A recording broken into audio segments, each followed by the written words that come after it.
제가 이 모임에 전에도 온 기억이 있고 또 왔을 때 굉장히 좋은 기억을 가지고 돌아갔던 그런 기억이 있습니다. 저는 서울대에서 이제 심리학을 2000년부터 가르치고 또 연구를 하고 있고요. 그리고 2010년부터 서울대 안에 그 행복을 연구하는 행복연구센터라는 그 연구소를 만들어서 지금 16년째 또 연구소를 운영을 하고 있고, 그리고 2022년에 그동안 해왔던 이 행복에 대한 연구 결과를 우리 사회, 특별히 기업에 있는 구성원들의 이런 행복, 번아웃 이런 문제를 해결하는 데 도움을 좀 줄 수 있는 방법이 있지 않을까 해서 2022년에 굿라이프 랩이라고 하는 조그만 스타트업을 창업을 해서 또 조그만 기업을 운영하고 있습니다. 그래서 제가 이 스타트업을 창업하기 전까지는 그냥 학자로서 기업에 있는 분들에게 여러 가지 이야기들을 했는데, 그때는 사실 제가 기업을 잘 몰랐기 때문에 어떤 의미에서 보게 되면 때로는 약간은 무책임한 그냥 개념이나 이론적으로 알고 있던 이야기들을 쉽게 그렇게 했다면, 이제는 정말 조그만 규모의 그런 기업이지만 그 회사를 운영하면서 실질적으로 겪어왔던 여러 가지 문제들이 있기 때문에 조금 더 조심스럽게 말씀을 하게 되는 것 같고, 그리고 이론적으로 알고 있던 것들이 현실에서 어떻게 적용되는지 또는 적용되지 않는지를 알기 때문에 오늘 이 자리에서 말씀드리는 이 주제가 진짜로 중요하구나 라고 하는 얘기를 조금은 더 진정성 있게 말씀드릴 수 있을 것 같습니다. 오늘의 주제는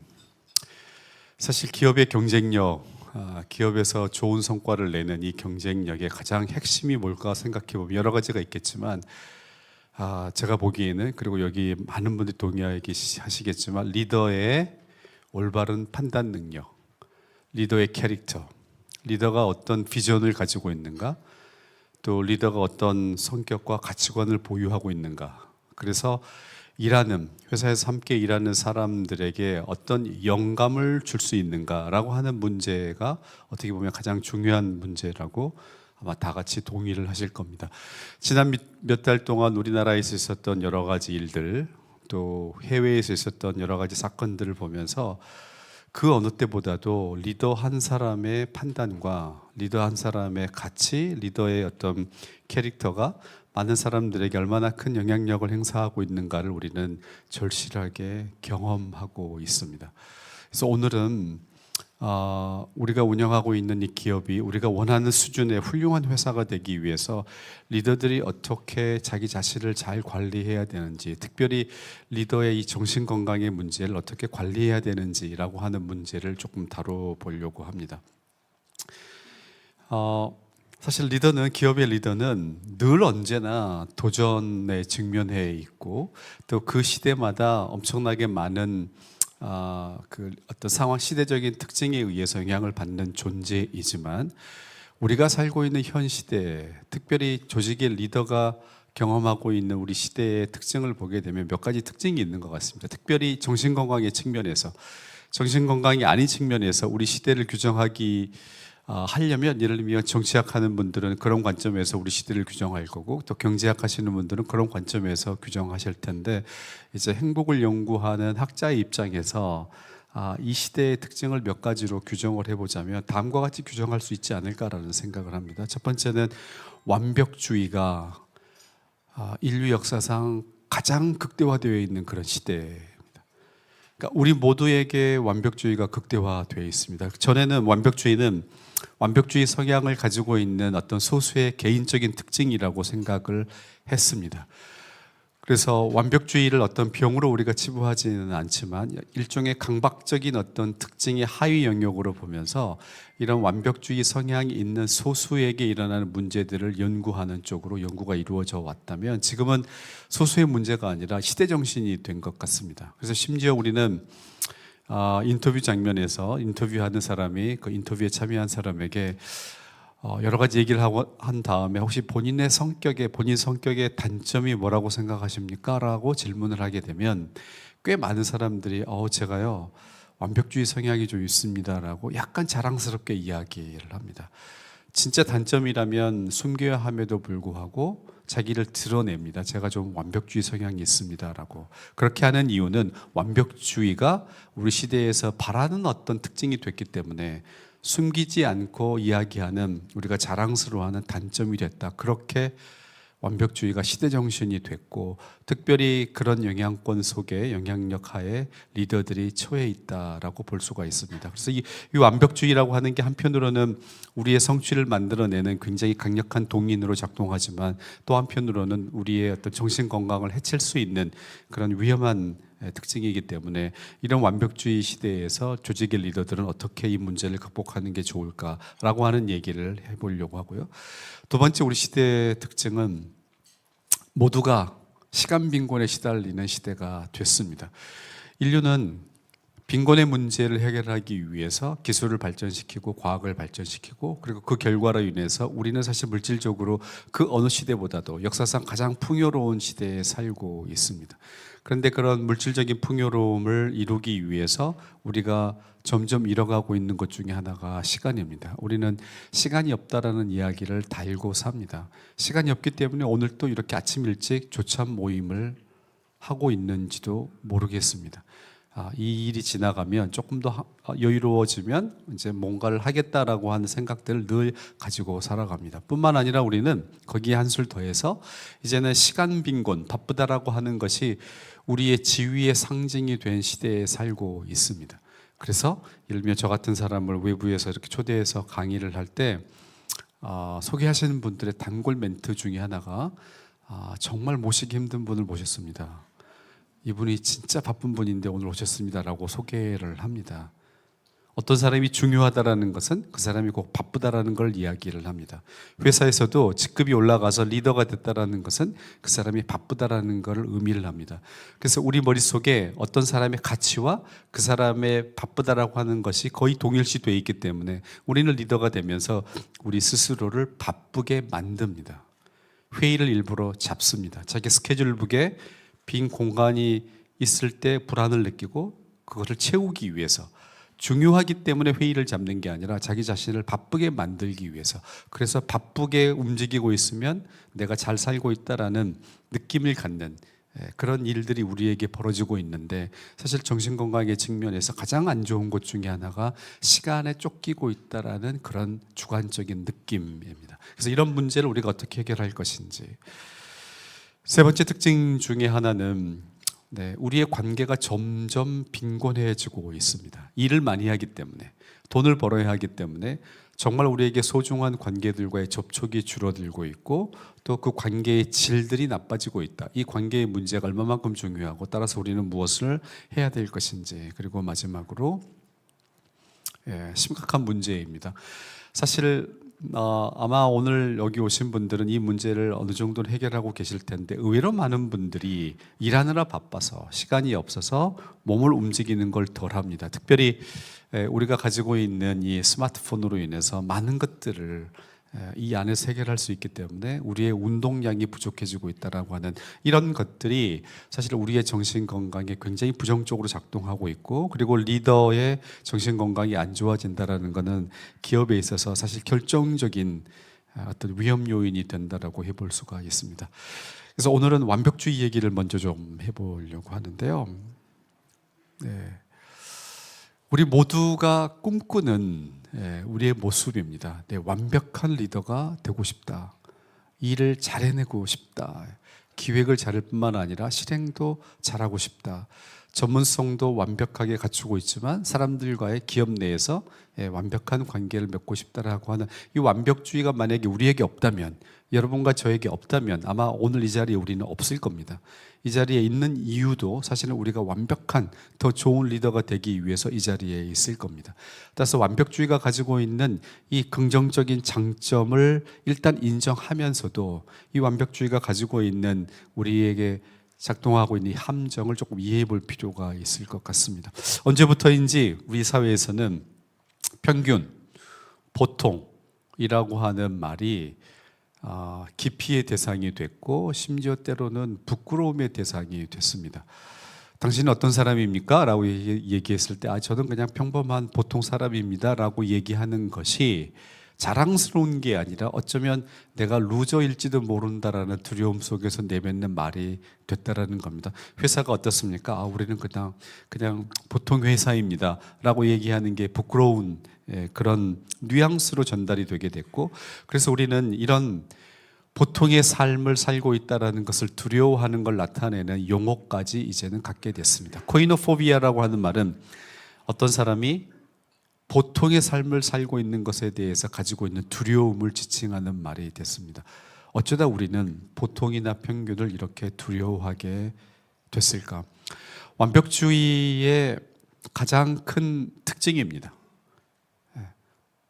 나는 스스로를 완벽주의자라고 생각하지 않지만 만약에 이 증상을 내가 가지고 있다면 사실은 우리는 완벽주의에 시달리고 있다고 해도 그렇게 보셔도 될 것 같습니다. 그 가장 중요한 증상은 바로 결코 충분하지 않다. Never enough. 아직 멀었다. 나는 아직 멀었다. 우리 회사는 아직 멀었다. 아까도 말씀드렸지만 이건 우리에게 긍정적으로 작동하기도 하지만 사실은 굉장히 부정적으로 작동하는 겁니다. 이미 많은 성취를 이루었음에도 불구하고 나는 아직 멀었어. 불안한 겁니다. 그리고 본인의 가치를 증명해야 된다라는 강렬한 욕구를 늘 가지고 있는 거죠.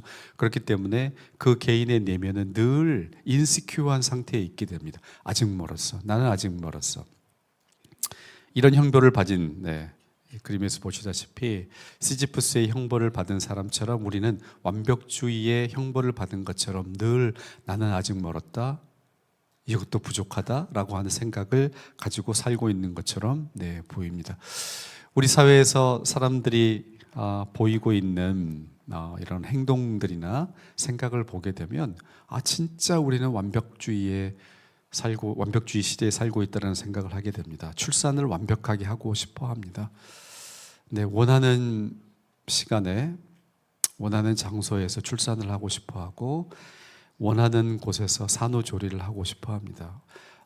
특별히 요즘 젊은 사람들이 원하는 그런 산후조리원을 보게 되면 정말 아주 럭셔리한 그런 곳들이 있는 것을 알게 됩니다. 완벽하게 육아를 하고 싶어 합니다. 백화점에 갈 때마다 이 젊은 부부가 아이들을 태우고 오는 유모차를 보면 정말로 이 부모들이 가지고 있는 완벽주의가 어떤 것인지를 짐작하게 됩니다.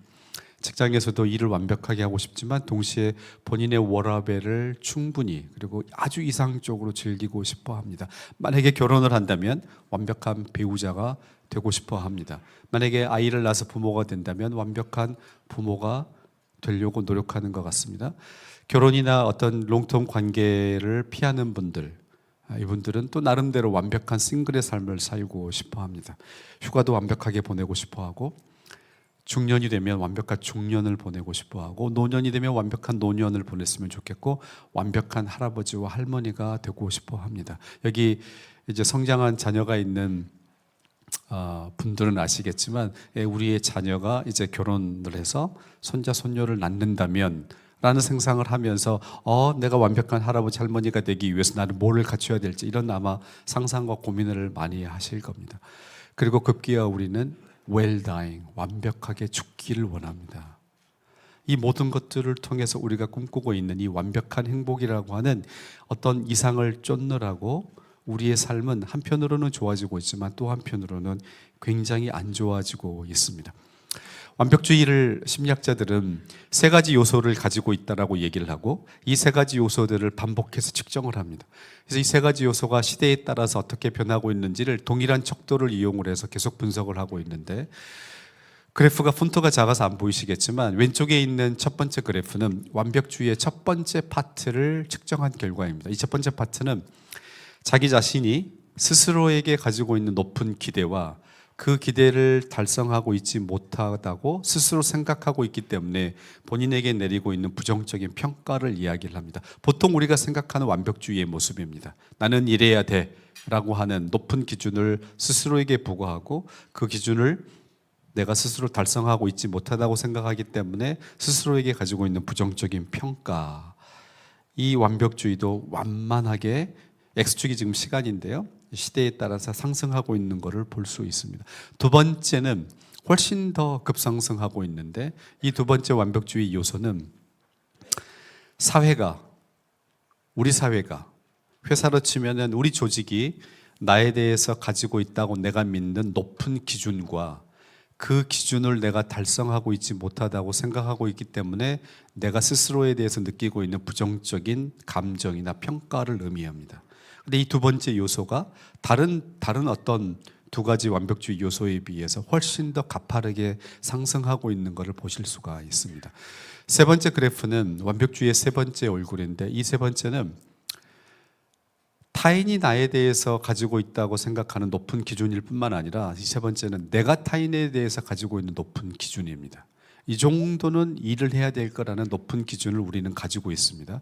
그래서 그 기준을 타인이 달성하고 있지 못하고 있다고 생각하기 때문에 내가 가지고 있는 불만들, 이 세 번째 모습도 완만하게 이렇게 증가하고 있는 것을 보실 수가 있습니다. 그래서 완벽주의는 동일한 기준을 가지고 늘 측정을 해보면 시대에 따라서 이렇게 증가하고 있는 그런 패턴을 보이고 있고, 특별히 두 번째, 회사의 리더라면 예를 들어서 이런 것쯤은 알아야 돼, 이 정도의 네트워킹은 하고 있어야 돼, 이런 부담을 우리가 가지고 있기 때문에 이런 곳에 오셔서 배우고 네트워킹을 하시려는 그런 어떤 부담감을 여러분이 가지고 있다고 이렇게 생각해 볼 수가 있습니다. 근데 특별히 이 완벽주의가 전 세계적으로 이렇게 상승하고 있지만 대한민국에서 훨씬 더 소위 나쁜 의미에서 빛을 발하고 있다고 생각하는 이유는 우리 사회가 가지고 있는 문화적인 특징 때문에 그렇습니다. 우리 문화는 여러 가지 특징들이 있지만 그 한 가지 특징 중에 하나가 마땅히 이렇게 행동해야 된다라고 하는 행동 규범이 굉장히 많이 있습니다. 그리고 그 규범을 어겼을 때 우리에게 돌아오는 처벌이 매우 강력한 편입니다. 예를 들어서 이 정도 나이가 되면 이런 거는 해야 돼 라고 하는 타임테이블들이 우리에게는 강력하게 정해져 있습니다.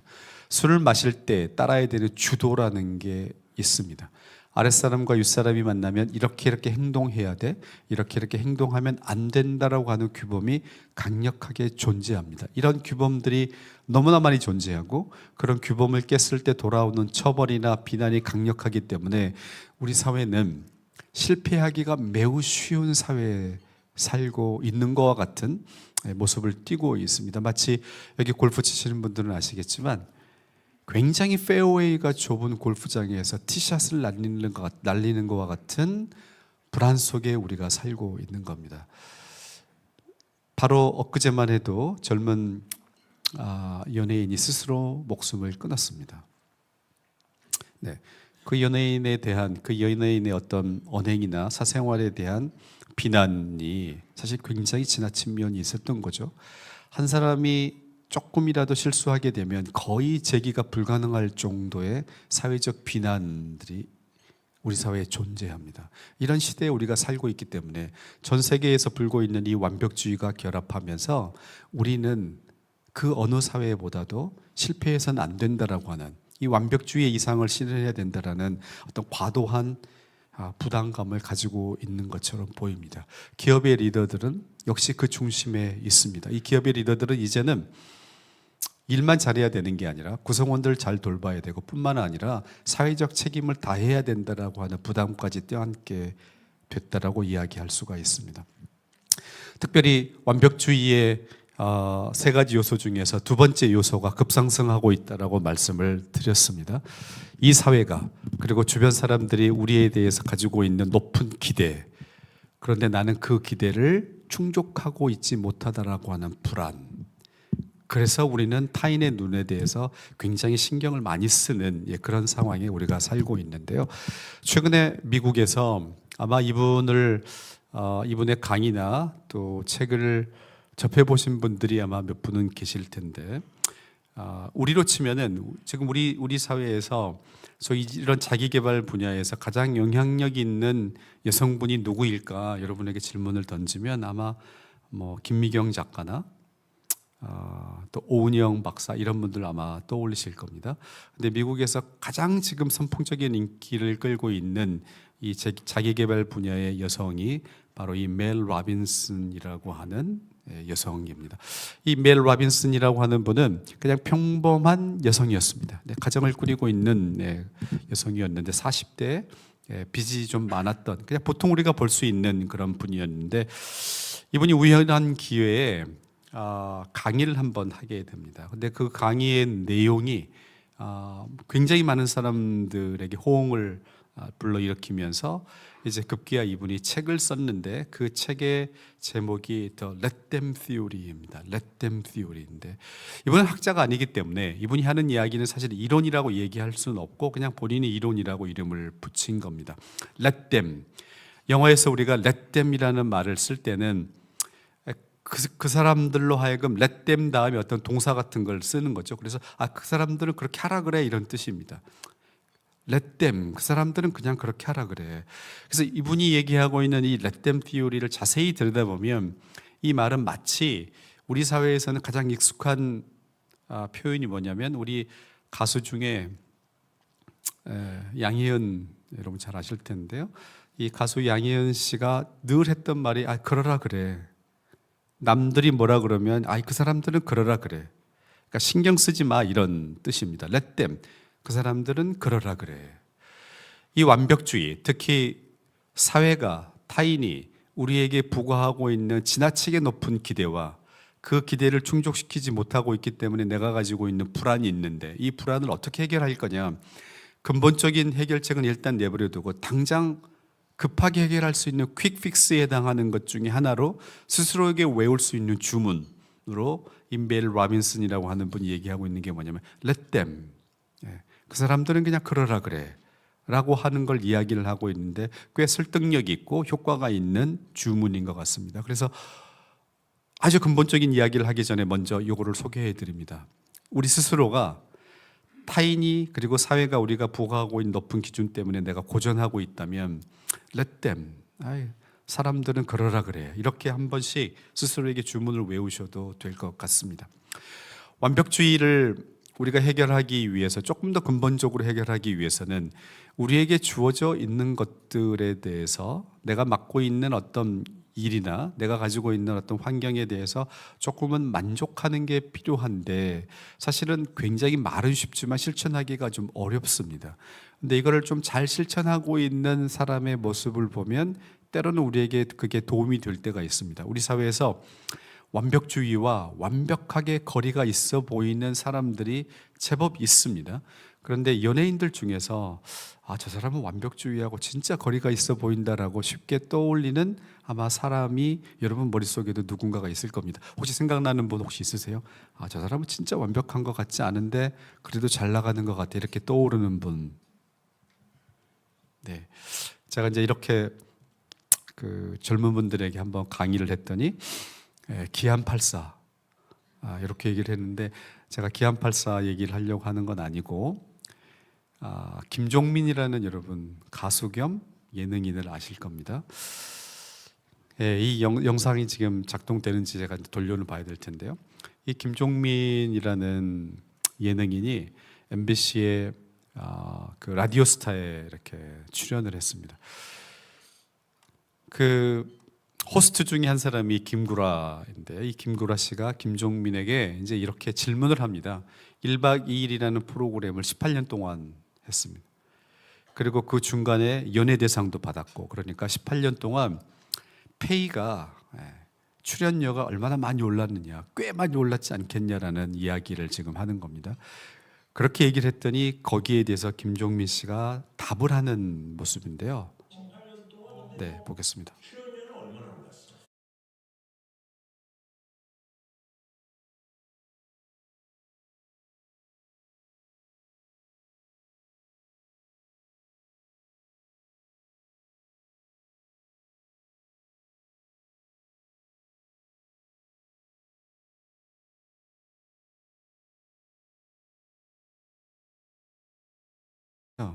그러면은 뭐 어느 정도 올랐습니다라고 답을 해야 되는데 올랐어요라고 얘기하니까 회사에서는 있을 수 없. 회사 같으면 저 사람 왜 이렇게 문제를 제대로 파악하지 못하고 이렇게 판단할 만한 그런 아주 김종민스러운 그런 답이죠. 그런데 결국 이렇게 얘기를 합니다. 저는 충분히 만족하고 너무나 감사드립니다. 충분히 만족하고 너무나 감사드립니다. 이게 완벽주의 시대에 우리를 지키는 일종의 아주 근본적인 해법 같은 겁니다. 우리에게 주어져 있는, 그리고 지금 현재 내 모습에 대해서 한편으로는 앞으로 갈 길이 더 머니까 더 많이 배워야 되고 더 많이 경험을 쌓아야 되고 이런 어떤 욕망을 갖는 것은 당연히 가져야 될 겁니다. 근데 또 한편으로 우리의 마음속에 충분히 만족하고 너무나 감사드립니다 라고 하는 것은 늘 있어야 된다는 겁니다. 오늘 이런 행사에 오셔가지고 너무나 좋은 호텔이지만 또 만족스럽지 않은 게 있을 수도 있을 겁니다.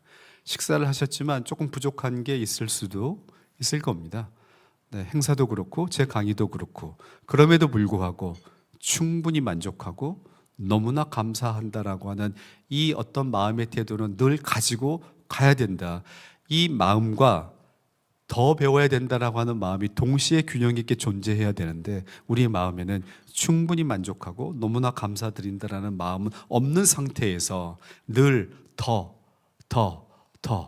큰 거, 더 빠른 거, 더 좋은 거, 더 특별한 거, 그리고 그런 것들이 영원히 지속되는 거, 이거에 대한 어떤 열망만을 가지고 있기 때문에 결과적으로 우리에게는 늘 불안이 존재한다고 이야기해 볼 수가 있습니다. 자, 그러면 이 완벽주의의 모습을 조금 더 근본적으로 해결하기 위해서 우리 마음을 어떻게 다스리면 좋을지 이제 그 이야기를 좀 더 해보려고 합니다. 이 표현은 제가 가장 좋아하는 영어 표현 중에 하나입니다. 이 표현은 미국의 유명한 정신과 의사가 수많은 임상적인 경험을 통해서 도대체 어떤 사람들이 행복한가라고 하는 데 대해서 나름대로의 어떤 통찰을 얻어내고 그 통찰을 이야기하면서 썼던 표현 중에 하나입니다. 이분이 이렇게 얘기를 합니다. 자기가 볼 때, 자기의 어떤 임상적인 경험으로 볼 때 가장 행복한 사람은 누구인가에 대해서 뜻밖의 답을 이분이 얘기를 합니다. 그분은 이렇게 얘기를 합니다. 암 환자이다.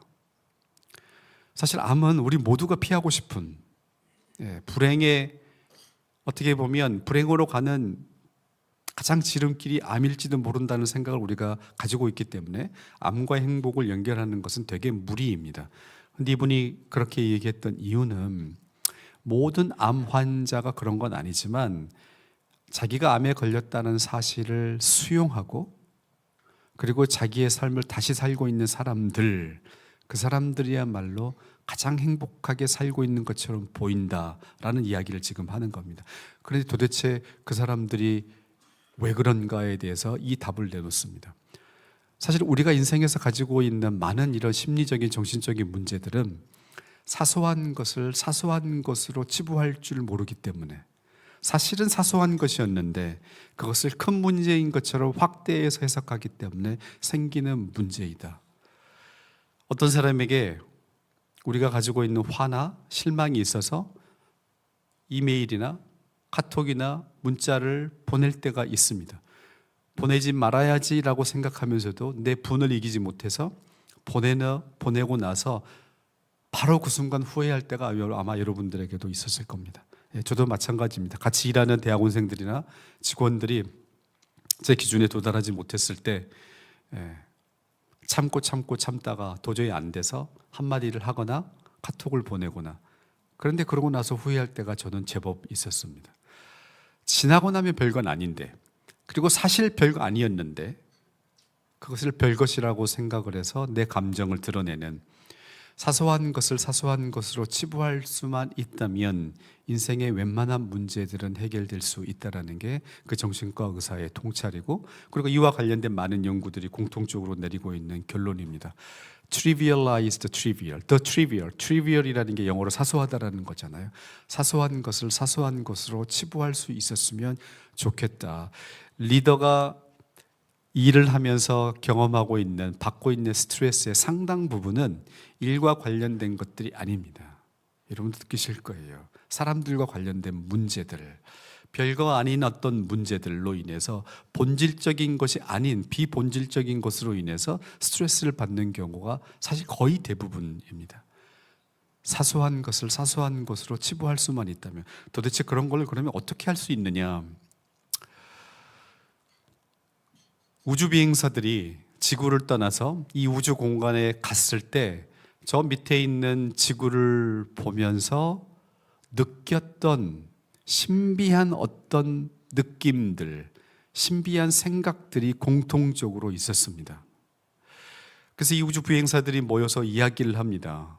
이야기를 하다 보니까 이 경험이 자기가만 있었던 게 아니라 다른 우주 비행사들에게도 있었다라는 걸 알게 되고 이 경험을 이렇게 이름을 붙입니다. 이 이름에 대해서 아마 들어보신 분들이 계실 겁니다. The Overview Effect. 저 위에서 내려다보는 것과 같은 효과. 근데 그 Overview Effect는 뭘 의미하느냐?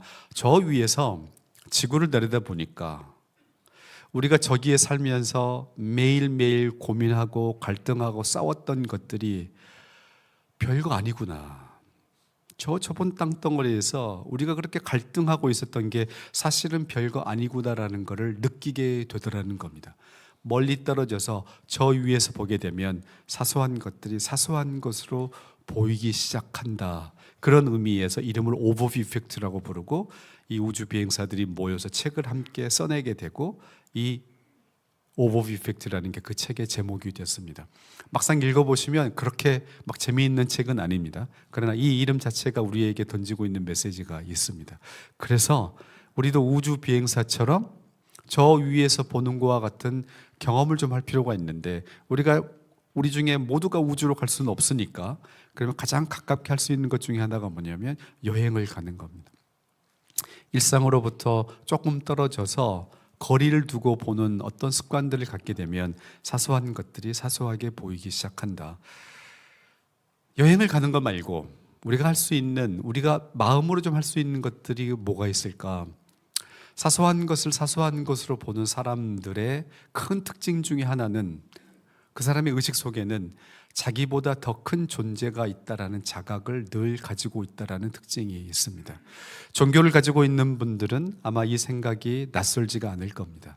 나보다 더 큰 존재가 있고 나는 그 존재 앞에서 사실 그렇게 큰 존재가 아니다. 우리가 좌절하고 스트레스를 받는 것은 내가 주인공이라는 생각을 가지고 있기 때문에 그렇습니다. 우리는 삶의 주인이기 때문에 주인공이라고 볼 수도 있지만 때로 우리는, 특히 리더는 누군가를 섬기는 조연이라는 생각을 동시에 할 필요가 있습니다. 누군가를 주연으로 만들어주는 역할을 해야 되는데 우리는 우리를 빛나게 만들기 위해서 우리랑 일하고 있는 사람들을 수단으로 사용하고 있을 때가 있습니다. 의도적으로 그렇게 내가 나쁜 마음으로 타인을 수단으로 사용하고 있지는 않다라고 내가 생각은 하지만 사실 우리 행동들을 보게 되면 그럴 때가 많이 있습니다. 그럴 때는 타인이 내 기대에 충족하지 못할 때 우리는 스트레스를 경험하게 되는 겁니다. 그래서 내가 주연이 아니다. 때로는 우리는 지는 연습을 좀 할 필요가 있습니다. 우리는 늘 이기려고 하고 이기는 것에 익숙해져 있습니다.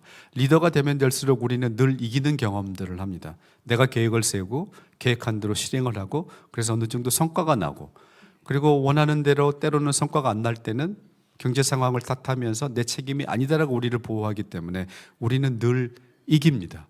엘리트 코스를 밟아서 지금 이 자리에 계신 분들이 제법 계실 겁니다. 학교 다닐 때부터 져본 적이 없습니다. 사실 저도 약간 그런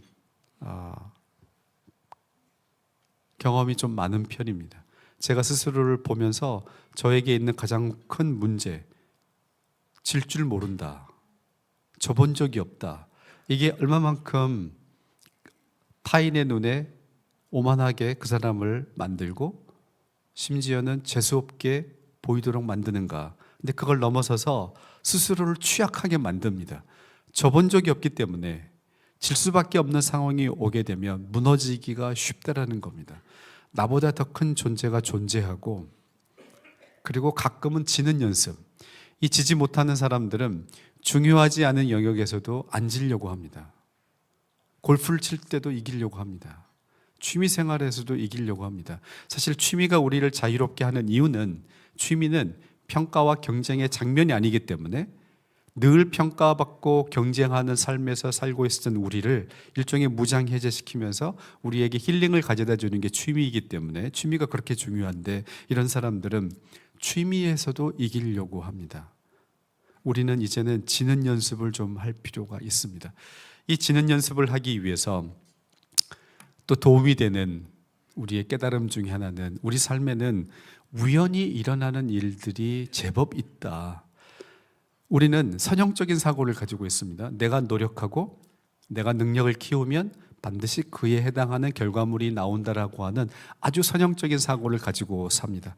그래서 누군가가 소위 좋은 삶을 살고 있지 못할 때, 실패하고 있을 때, 충분히 노력하지 않았고 충분한 능력을 가지고 있지 못하다라고 생각하는 습관이 우리에게 있습니다. 그래서 부단히 우리 안에 있는 능력을 키우고 노력하기 위해서 노력을 많이 하는데, 그러나 곰곰이 생각해 보면, 그리고 정직하게 생각해 보면 나보다 더 뛰어나고 나보다 더 노력하는 사람들 중에서도 나보다 잘 되지 않는 사람들도 존재하고, 또 때로는 나보다 노력하지 않은 사람들도 더 잘 되기도 한다라는 겁니다.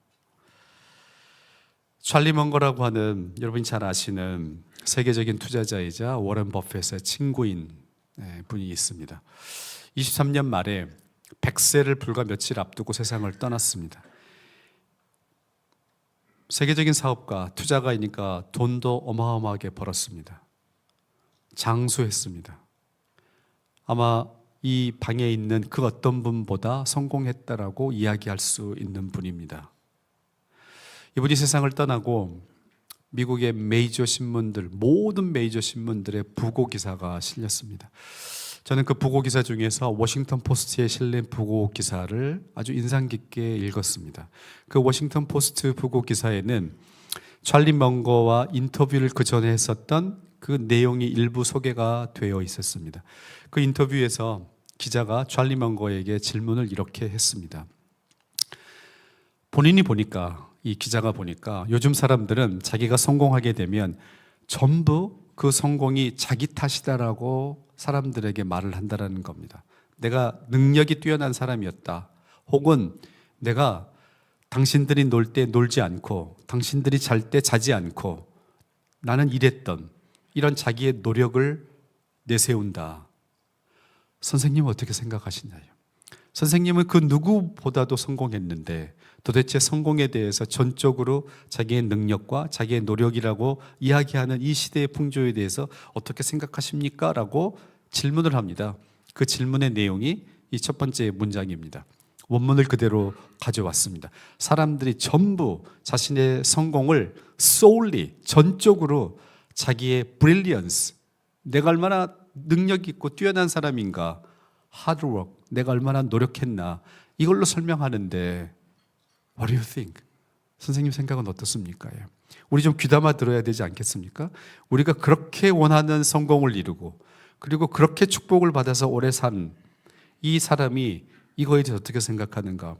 이분이 단칼에 이런 풍조에 대해서 부정적인 평가를 이렇게 내립니다. Nonsense. 말도 안 되는 헛소리다. 자기는 전혀 동의하지 않는다예요. 어떻게 우리의 성공이 전적으로 우리의 능력과 우리의 노력에 의해서 이루어졌다라고 말할 수 있느냐? 틀렸다라고 얘기를 합니다. 그리고는 자기의 이야기를 뒷받침하기 위해서 1931년에 미국 네브라스카 오마하에서 있었던 7살 먹은 남자아이와 여자아이에게 있었던 이야기를 들려줍니다. 이 7살 먹은 남자아이와 여자아이가 그네를 타고 놀고 있었습니다. 그런데 갑자기 개 한 마리가 어디서 나타납니다. 그리고는 여자아이에게 달려들어서 여자아이를 공격하고 여자아이를 물었습니다. 그래서 그 여자아이는 감염이 돼서 죽습니다. 남자아이는 손끝 하나 다치지 않습니다. 개가 건드리질 않아요. 살아났습니다. 이 이야기를 하면서 찰리 먼거는 그 이야기의 끝에 이렇게 한마디를 덧붙입니다. 그 아이가, 남자아이가 나다. 나는 그날 그 개가 왜 나를 물지 않았는지 나는 모른다. 나는 럭키, 운이 좋았다. 나는 운이 좋았을 뿐이다. 어떻게 내가 이룬 모든 것들이 내 능력과 노력으로만 이루어졌다고 말할 수 있겠느냐, 그렇게 이야기를 마무리합니다. 지금 이 완벽주의 시대에 우리는 우리의 능력을 키우기 위해서 노력합니다. 그리고 우리의 노력을 배가시키기 위해서 엄청나게 노력들을 합니다. 그 기저에 있는 우리의 생각은 뭐냐? 이렇게 능력을 쌓고 이렇게 노력하면 반드시 성공한다. 내가 충분한 성공을 하지 못하는 이유는 능력이 부족하기 때문이고 아직도 내가 노력을 아직도 덜 하기 때문이다 라는 생각을 우리가 가지고 있다라는 겁니다. 그런데 우리 삶에는 이렇게 우연히 일어나는 일들이 있다. 나는 최선을 다하지만 나머지 결과는 운에 맡긴다. 종교가 있는 분들은 신에게 맡기는 겁니다. 종교가 없는 분들은 이 자연의 이치에 맡기는 이 마음이 우리 마음속에 또 한켠에 있지 않으면 이 완벽주의는 우리를 극단적으로 어떤 경우에는 우리를 파괴시킬 수도 있다라고 저는 생각을 합니다. 완벽주의와 맞물려 있는 게 두 번째, 시간 빈곤입니다. 네, 얼마나 바쁜지 모릅니다. 저 이렇게 아침 조찬 강의에 와서 강의를 가끔 하는 편인데 이해는 합니다. 그리고 나이가 들어가시는 분들은 아침에 이렇게 하시는 게 또 불편하지 않으실 수도 있는데 가끔 이런 데 보면 또 젊은 분들이 제법 많으세요. 잠을 충분히 자는 게 좋은데 왜 이렇게 우리는 아침부터 이렇게 모여서 이렇게까지 살아야 되나. 저희 학교에는 최고 경영자 과정을 비롯해서 각종 과정들이 각 단과대학에 있습니다. 경영대에 제일 많이 있지만 거의 모든 단과대학에 이런 외부에 있는 분들이 와서 강의를 들으시는 과정이 밤에 열립니다. 네, 거기에 가서 또 제가 강의할 때가 제법 있습니다. 그 피곤한 몸을 이끌고 밤에 와서 거기 와서 강의 듣고 식사하고 그 다음에 그 과정이 끝나면 또 이 학교 앞에 호프집 가서 또 뭐 2차도 하시고 뭐 이런 것들을 하세요. 이해는 하고 존경할 때도 있습니다. 근데 또 한편으로는 굳이 이렇게까지 해야 되나? 그러니까 시간이 없는 겁니다. 왜 이렇게 우리를 혹사시키고 있나? 교수님, 저는 그게 즐겁습니다. 네, 그런 분들도 있는 걸로 당연히 알고 있고 그분들은 존경합니다. 그런데 한편 곰곰이 우리가 생각해 볼 필요가 있다는 겁니다. 우리가 희생하고 있는, 꼭 이게 희생이라고 우리가 하는 이 모임을 희생이라고 표현할 수는 없겠지만, 그런 어떤 경우에 우리가 이렇게 없애버리는 우리의 시간은 사실은 훨씬 더 가치 있는 것일 수도 있다. 우리가 자본주의를, 현대 자본주의를 얘기하고 특히 영국의 경제를 이야기할 때 빼놓을 수 없는 분이 이 케인스라는 분입니다. 다들 들어보셨을 겁니다. 케인스가 1928년에 영국의 케임브리지 대학생들을 대상으로 특강을 하나를 합니다. 근데 보통의 특강이면 그냥 그 특강으로 끝날 텐데 이 특강의 내용이 굉장히 고찰해 볼 만한 내용이 들어있었기 때문에 이게 책으로 출간이 됩니다. 강의의 내용은, 제목은 저 위에 있는 제목입니다. 우리의 손자, 손녀들에게 펼쳐질 경제적인 가능성. 이게 케인스의 강의의 제목이고 출간된 책의 제목입니다. 1928년이기 때문에 이제 영국에서 자본주의가 막 꽃을 피우기 시작하는, 꿈틀꿈틀하고 있는 사람들에게 희망과 기대가 가득 찼던 그런 시기이고, 동시에 경제공황이, 대공황이 찾아오기 직전이기 때문에 기대는 컸지만 생각만큼 그게 빠르게 이루어지지 않아서 사람들에게 불안이 동시에 존재했었던 그런 시기입니다. 그래서 케인스가, 영국 경제를 책임지고 있었던 케인스가 이 젊은 세대에게 희망을 주기 위해서 지금 오늘을 보지 말고 당신들의 손자, 손녀 한 100년 후쯤 이제 우리의 경제가 어떻게 될 것인지를 한번 생각해 보라라고 하는 낙관적인 희망을 주는 강의를 하는 겁니다. 이 강의에서 케인스가 두 가지의 담대한 예언을 합니다. 이 두 가지의 담대한 예언을 하는데 그 중에 한 가지는 실현되고요, 한 가지는 실패합니다. 틀립니다. 근데 그 틀린 정도가 너무 틀렸기 때문에 그 이후에 케인스의 제자들, 그 제자의 제자들이 모여서 컨퍼런스를 할 정도로 틀리게 됩니다. 첫 번째 예언은 소득에 관한 겁니다. 이제 우리의 손자 손녀 세대 100년 후가 되면 지금의 소득보다 4배에서 8배가 증가할 거다. 소득이 압도적으로 늘어날 거다. 첫 번째 예언이고요. 두 번째 예언은 노동시간이 이제 주당 15시간이면 충분한 세상이 될 거다. 이제는 일을 많이 안 해도 된다. 우리가 가지고 있는 필요를 충분히 채우기 때문에 이제는 일을 안 해도 될 거다. 하루에 3시간 정도. 그래서 15시간만 일해도 되는 시대가 온다라고 하는 두 번째 예언을 하게 됩니다. 그래서 그 결과로 늘어난 소득과 우리에게 있는 늘어난 시간, 그전에는 우리가 노동을 해야 됐기 때문에, 그런데 이제 경제가 발전하고 기술이 발전하면 우리의 노동시간이 줄기 때문에 늘어난 소득과 늘어난 시간을 가지고 이제 우리가 원하는 여가를 즐기면서 행복하게 살 거다라는 게 케인스가 던졌던 긍정적인 아주 낙관적인 메시지였습니다. 익히 짐작하실 수 있겠지만 첫 번째 예언, 소득의 증가는 케인스가 예측했던 것보다도 사실은 더 소득의 증가가 가파르게 일어났습니다. 그래서 우리는 그 어느 때보다도 풍요로운 세상에 살고 있습니다. 그런데 우리 노동시간은 어떻습니까? 케인스가 예측한 15시간은 꿈도 꿀 수 없는, 우리가 52시간으로 줄였지만 52시간 너무 줄였다, 늘려야 된다라는 말이 지금 우리나라에서 나올 정도로 노동시간은 줄어들지를 않습니다. 어쩌면 더 늘어날지도 모르겠습니다. 과거에는 백수가 과로사한다라는 농담이 있었지만 지금은 어떻습니까? 재벌이 과로사하는 것 같습니다. 기업의 CEO들이 과로사합니다.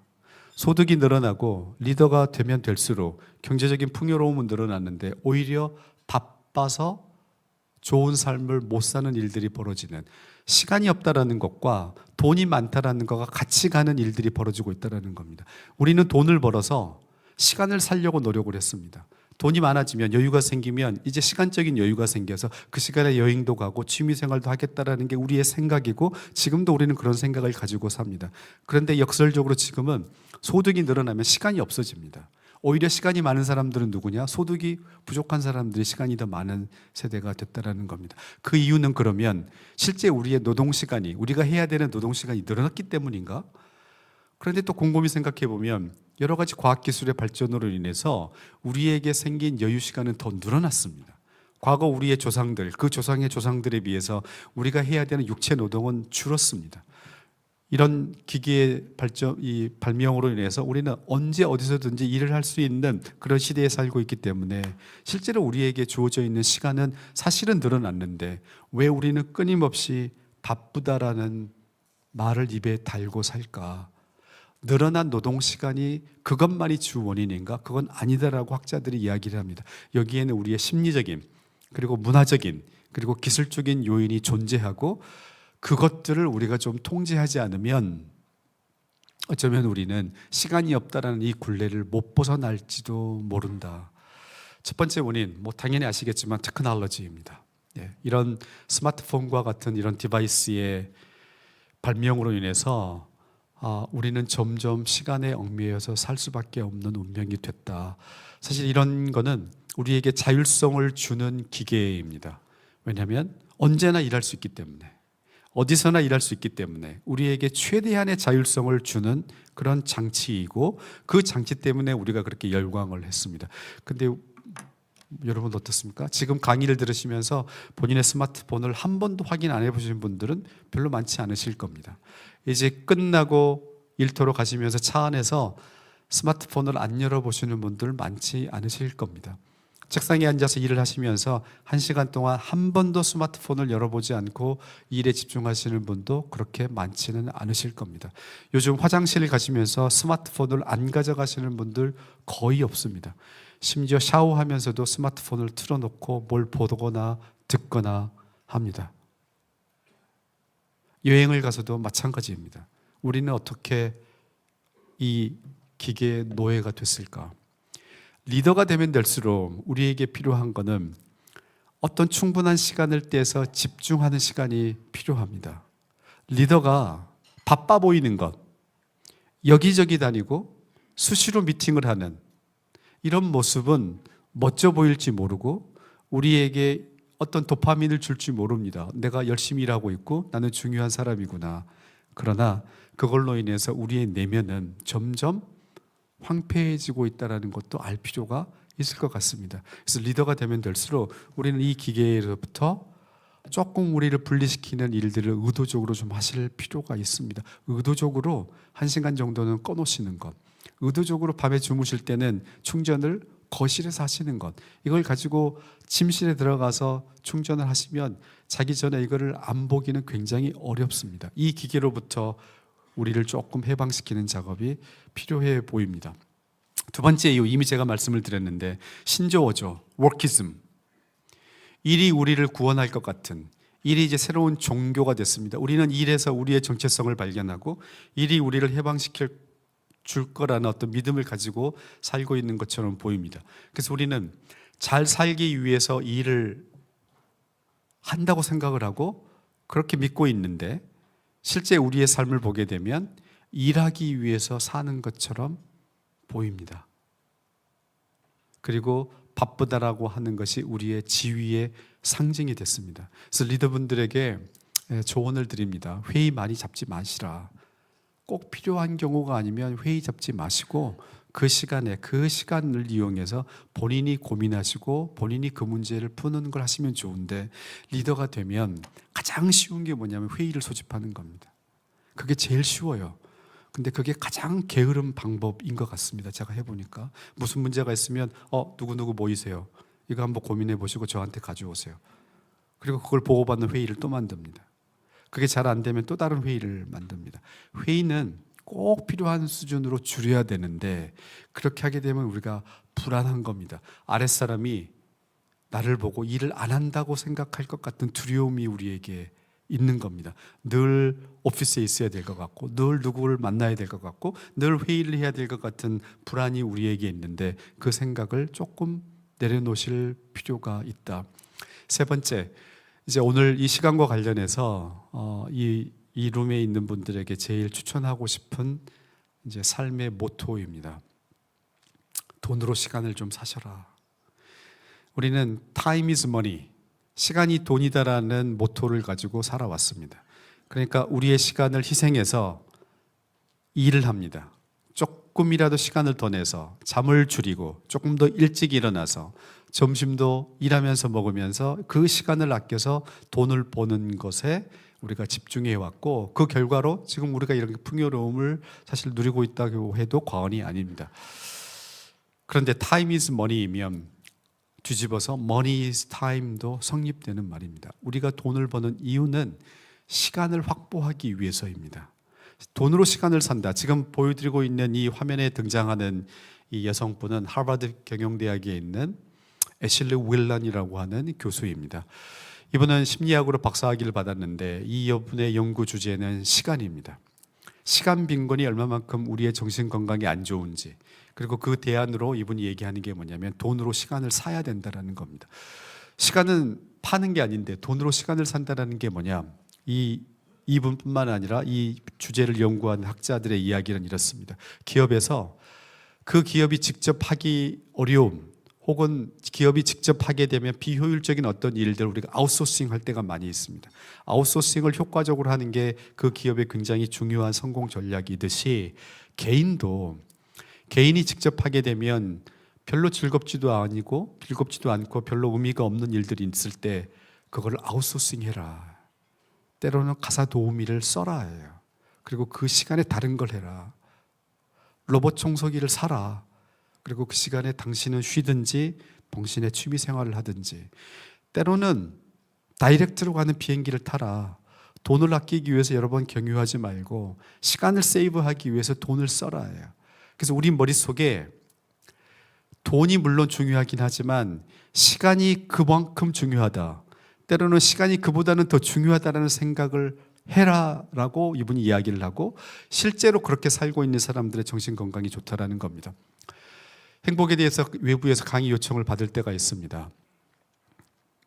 되게 좋은 마음으로 갑니다. 그런데 어떤 강의 요청을 받고 거기에 가서는 참 안쓰럽다는 생각을 할 때가 있는데, 어느 곳이었냐면 로펌에 가서 강의를 할 때였습니다. 이분들이 강의를 언제 어느 시간대 요청하냐면 12시 점심시간대 요청을 해요. 바쁘니까 그 시간대에 우리 샌드위치 먹을 테니까 그때 행복에 대한 강의를 해달라는 겁니다. 근데 하루 중 사람이 제일 행복할 때가 점심시간대 먹을 때예요. 저희가 시간대별로 행복을 측정을 합니다. 그럼 점심시간이 피크로 올라갑니다. 그 시간에는 행복 강의를 안 듣는 게 좋아요. 그때는 그냥 아무 걱정하지 않고 맛있게 먹으면서 수다 떠는 게 제일 행복한 겁니다. 근데 그 시간이 아까우니까 그 시간밖에 낼 수 없으니까 그때 와서 행복 강의를 해달라는 겁니다. 그건 행복과 굉장히 역행하는 겁니다. 여러분, 돈을 우리가 벌어야 되지만 도대체 얼마를 벌어야 충분할까라는 질문을 던지시고 어느 정도 그래도 돈이 있다고 생각하시면 돈으로 시간을 사는 것, 시간이 중요하다. 내가 쓸 수 있는 가장 중요하고 내 마음껏 쓸 수 있는 자산 중에 시간만큼 중요한 자산이 없습니다.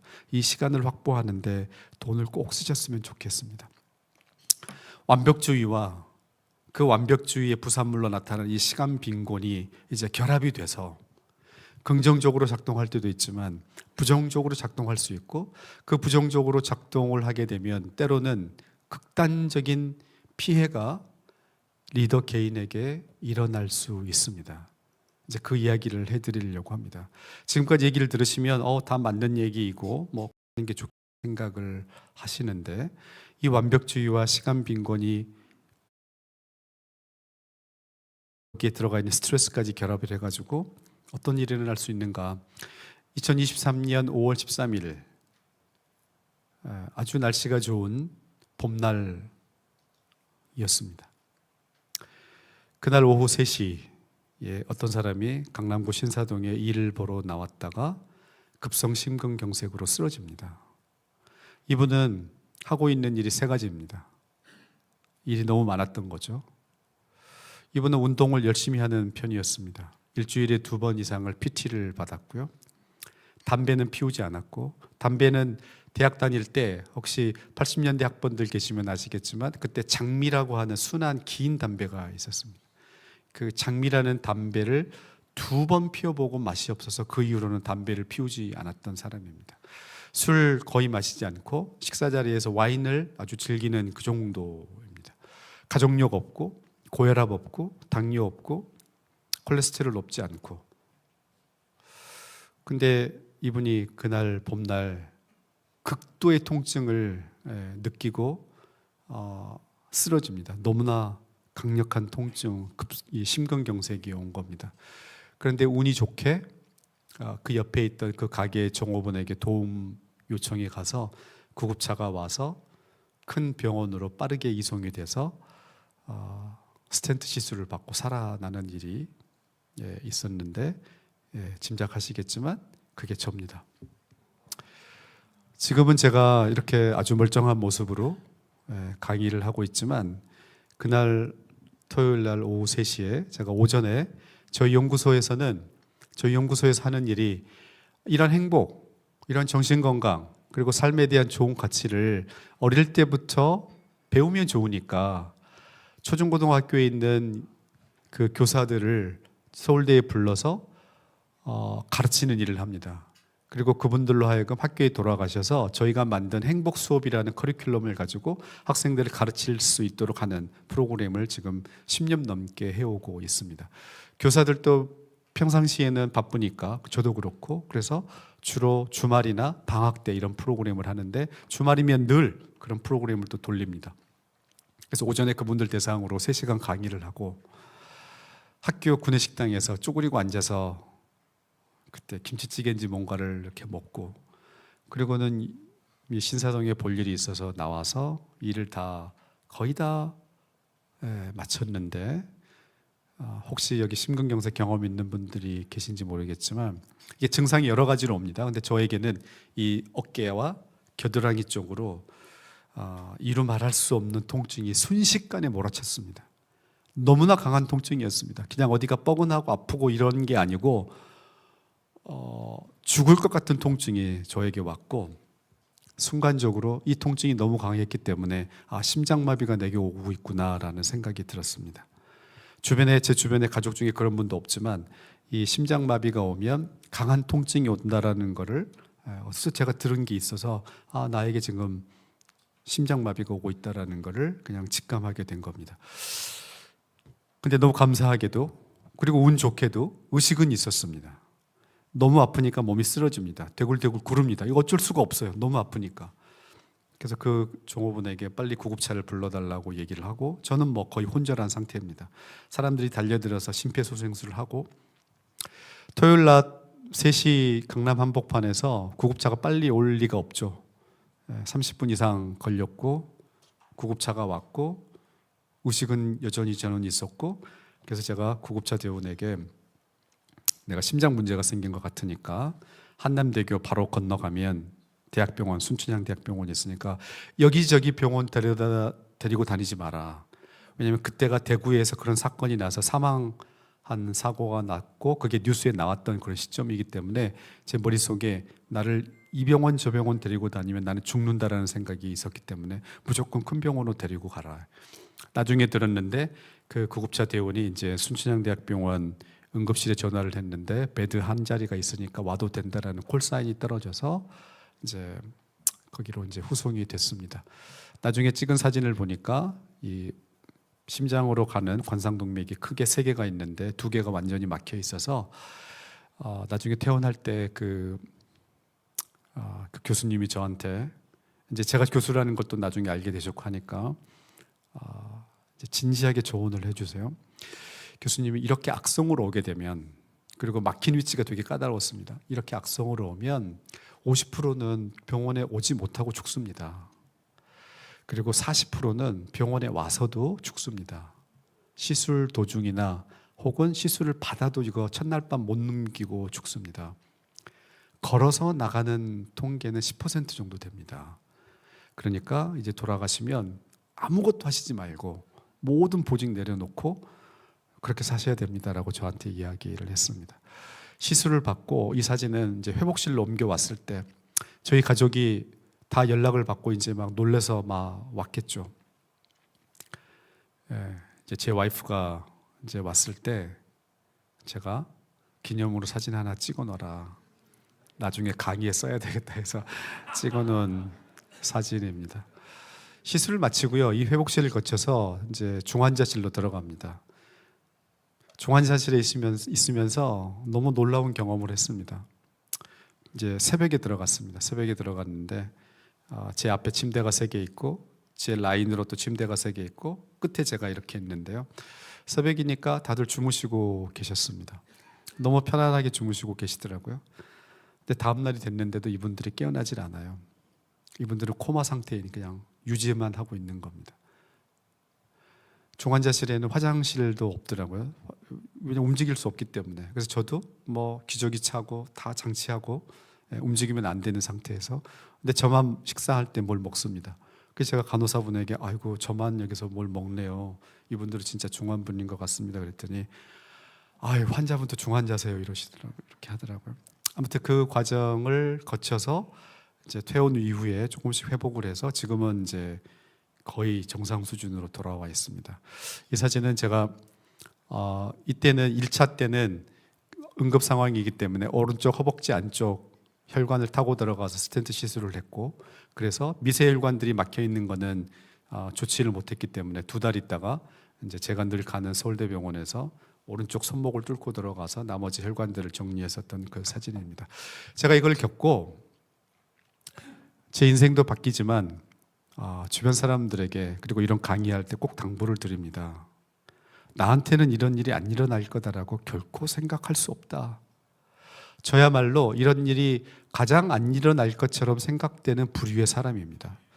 말씀드렸지만 저는 운동을 굉장히 열심히 합니다. 술 잘 안 마시고요. 말씀드렸지만 건강검진 매년 서울대병원에서 합니다. 특별한 문제 없었고 가족력 없었고 그리고 심지어 제가 행복을 연구합니다. 스트레스 얼마나 안 좋은지 알고 나름대로 관리를 했던 사람인데 이런 일이 생겼습니다. 이유를 한 가지로 얘기하기는 어렵겠죠. 근데 여기에 반드시 들어가는 거는 항상 스트레스는 들어갑니다. 일이 많으니까 바쁘니까 쫓기니까 그러면서도 늘 부족하다는 생각을 하니까 교수가 창업을 했는데 교수가 창업하면 거의 99% 실패한다고 합니다. 그걸 압니다. 해보니까 알겠어요. 교수의 마인드로 회사를 운영한다는 게 어렵습니다. 교수의 마인드, 특히 서울대 교수의 마인드, 같이 일했던 대학원생들이나 박사들이 워낙 똑똑했기 때문에 척하면 다 알아듣고 일을 열심히 합니다. 근데 회사에 가서 일을 해보니까 직원들이 제 기준에 볼 때 일을 잘 안 해요. 이렇게 일을 안 하나? 그리고 일을 못 해요. 개발자들하고 일을 하는데 뭘 해보자 그러면 일단 안 됩니다라는 얘기부터 하는 거예요. 아니, 안 되는 게 어떻게 있지? 이러면서 불만이 쌓이고요. 초조한 겁니다. 나는 사업으로도 성공하고 싶다. 나는 연구만 잘하는 교수가 아니고 강의만 열심히 하는 교수가 아니고 나는 사업을 했으니까 이것도 잘하고 싶다라는 욕망이 제 안에 아주 이글이글 타오르는 겁니다. 근데 그게 생각보다 안 되는 거죠. 그러면서 같이 일하는 사람들과의 어떤 갈등도 생기고 이러면서 제가 잠을 이제 못 자는 일들이 이제 많아지기 시작한 겁니다. 그래서 이 쓰러지기 직전에 한 2달 동안 수면의 질이 급격하게 나빠지기 시작을 했습니다. 여러분들 여기 계신 분들 중에도 그런 상태에 있는 분이 지금 계실지도 모르겠습니다. 그래서 부탁을 드리는 겁니다. 우리의 속은, 그게 우리의 혈관이 됐든 우리의 정신적인 속이 됐든 우리의 속은 겉에서 우리가 생각하는 것보다 훨씬 안 좋을 수도 있다는 생각을 하셔야 됩니다.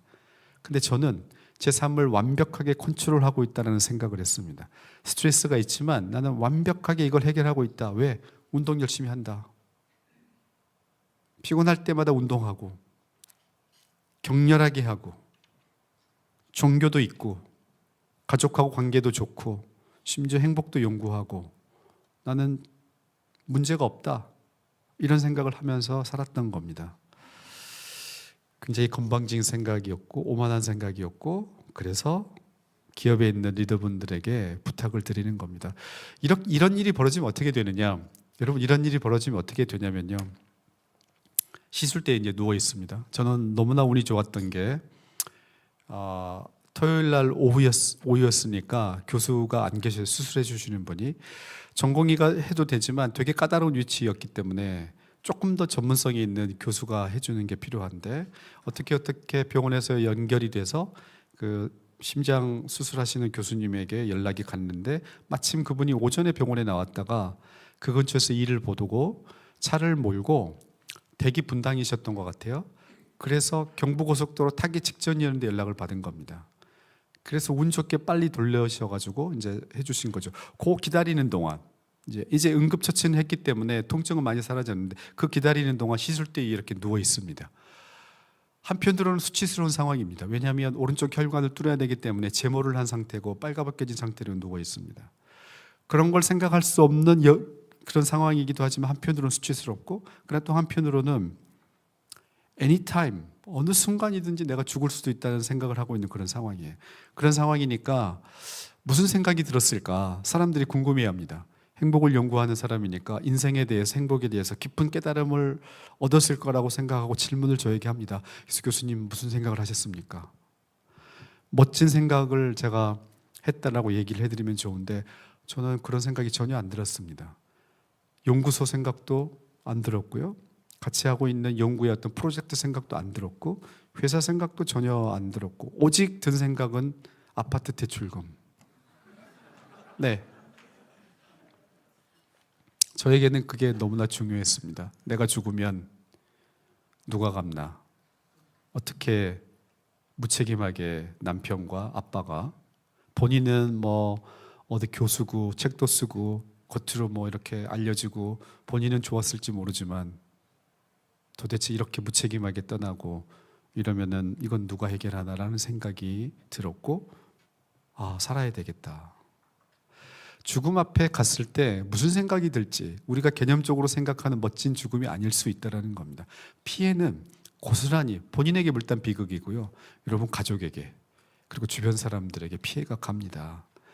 일하다가 멋지게 뭐 아프고 때로는 죽고 그렇게 로맨틱하게 생각할 문제가 결코 아니다. 리더의 건강은 신체 건강뿐만 아니라 정신 건강은 본인에게 가족에게뿐만 아니라 회사에게 가장 큰 중요한 자산이다. 그거를 담보로 삼고 외줄타기 삶을 살고 있는 것은 그렇게 멋진 일도 아니고 현명한 일이 결코 아니다라는 이야기를 꼭 좀 드리고 싶습니다. 우리의 마음을 좀 잘 관리할 필요가 있는데요. 우리의 마음을 관리하기 위해서 우리는 마음을 다잡는 것에만 집중하는 경향성이 있는데 꼭 그래서는 안 된다. 우리의 마음은 우리 공간에 의해서 영향을 받을 때도 있다는 얘기를 잠깐 하려고 합니다. 그 이야기를 하려고 하는 이유는 제가 케인스 얘기를 해드렸습니다. 케인스가 어떻게 이렇게 틀릴 수 있었을까? 그분의 제자들과 그 제자들의 제자들이 모여서 컨퍼런스를 합니다. 거기에서 나온 그 논문들이 또 책으로 나왔습니다. 궁금한 거죠. 아니 우리의 스승, 그 스승의 스승, 이 천재라고 하는 케인스는 어떻게 이렇게 틀린 예측을 했을까요? 소득이 늘어날 거다라는 것은 사실은 어려운 예측이 아니었는데 노동시간이 줄 거다라고 하는 이 잘못된 예측을 왜 했을까라는 이야기를 합니다. 근데 거기에서 나온 분석 중에 심리학자가 보기에 그나마 제대로 된 분석이 뭐냐면은 케인스는 경제학자였기 때문에 need, 사람들이 가지고 있는 need에 집중했다라는 겁니다. 우리가 살기 위해서 필요한 어떤 필요가 있다. 그 필요를 경제가 해결해 줄 거다. 기술이 해결해 줄 거다예요. 그런데 케인스가 놓치고 있었던 건 뭐냐? 사람들이 가지고 있는 주관적인 욕망, want를 고려하지 못했다예요. 여러분과 제가 이렇게 열심히 살고 있는 거는 살기 위해서 필요한 니드를 해결하기 위한 게 아니고 우리가 가지고 있는 주관적인 욕망을 해결하기 위해서 이렇게 무리를 하고 있는 겁니다. 남들보다 더 좋은 집, 더 좋은 차, 더 좋은 지위, 비교에 의해서 우위를 점하고자 하는 욕망이 우리에게 있는 겁니다.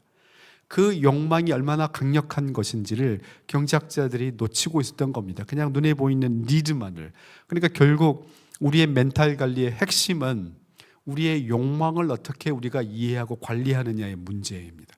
우리의 욕망을 조금씩 잘 컨트롤할 수 있으면 우리가 가지고 있는 문제들도 잘 해결이 될 텐데 이 욕망을 관리하기 위해서 우리는 우리의 결심에 의존을 많이 하는데 그렇지 않다. 우리의 결심은 때로는 외적인 요인에 의해서도 이루어지는 경우가 있다. 불교의 가르침을 영어로 이렇게 표현한 겁니다. 그리고 이걸 치시면 무라카미 하루키가 했다라고 나오는데 무라카미 하루키가 직접 한 말이 아니고 무라카미 하루키가 이분은 마라톤 하는 사람이잖아요. 그 마라톤 자기가 왜 달리는가에 대해서 쓴 에세이집이 있습니다. 그 에세이집에 이걸 인용을 해놨어요. 근데 이거는 뭐냐면은 Pain is inevitable. 고통은 피할 수 없다. 우리 인생에 고통이라는 것은 있을 수 있다라는 겁니다. 당연히 생긴다. 여러 가지 고통은 우리에게 생깁니다. 그런데 suffering, 그걸로 인해서 우리가 얼마나 괴로워하느냐는 is optional. 이거는 우리 마음에 의해서 어느 정도 조절이 된다예요. 우리가 다치고 무슨 일이 생기는 거 이런 거는 피할 수 없다. 근데 그걸 우리가 어떻게 받아들여서 그걸 고통스럽게 느끼는가는 우리가 선택할 수 있다라고 이야기하는 겁니다. 맞는 얘기입니다. 지금은 제가 여기 붕대를 풀었는데요. 뒤에서 자세히 보셔서 안 보실 텐데 저에게 황당한 일이 또 한 번 있었습니다. 한 2주 전에 머리를 자르러 갔는데 자르시는 분이 딴 생각하셔가지고 제 귀 한 부분을 잘랐습니다. 그래서 요만큼이 잘려 나가서 꿰매고 지금 보시면 여기 지금 쏙 들어가 있고요. 만지면 아직도 좀 아픕니다. 있을 수 없는 일이죠. 우리가 미장원에 가면 남자분들은 특히 대부분 잡니다. 알아서 해달라 그러고 가장 편안한 곳이 미장원에서 이 머리 자르 미용실에서. 근데 그런 일이 벌어졌는데 참 화가 날 만도 하고 되게 아팠어요. 그리고 저는 이제 그 심근경색 이후로 약을 먹고 있는데 그 약은 피를 묽게 하기 때문에 지혈이 잘 안 됩니다. 그러니까 되게 조심을 해야 되는데 근데 다행히 그 미용실에 이제 지혈제가 가루 지혈제가 있어가지고 막 바르고 뭐 이렇게 해가지고 가서 이제 꿰맸는데요. 화가 나고 뭐 그런 일인데 제 머릿속에 이런 생각이 들었습니다. 내 인생에 스토리가 또 하나 생겼구나.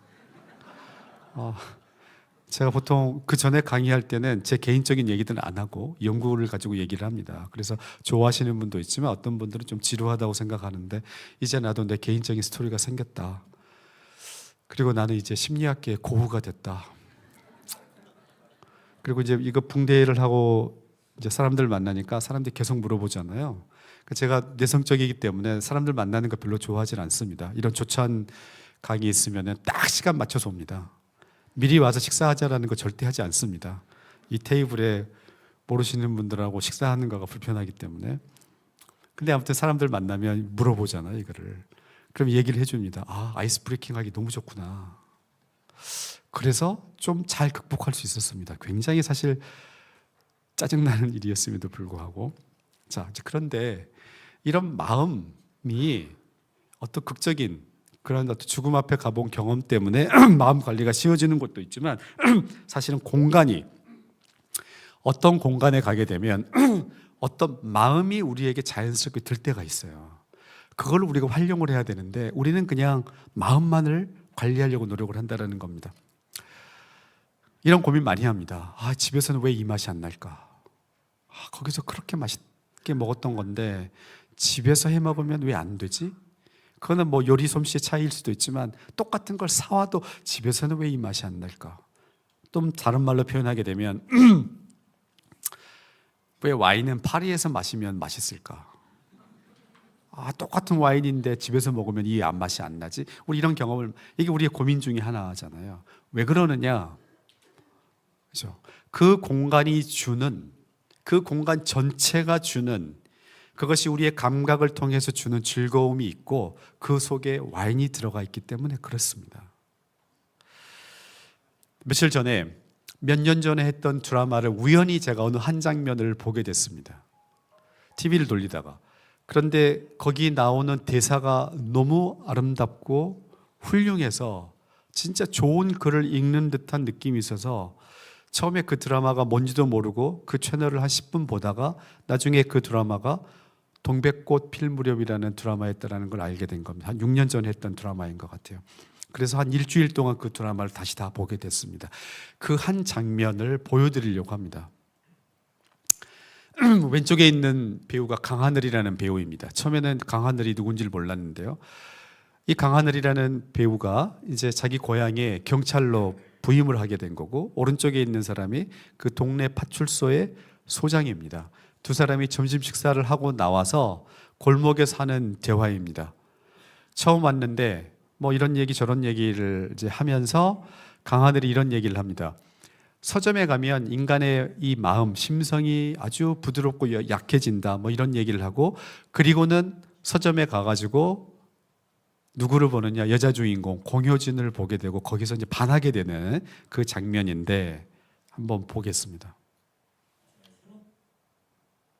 잠시만요.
이 대목을 보고 아, 이거 클립 사용해야 되겠다 이렇게 생각을 했습니다.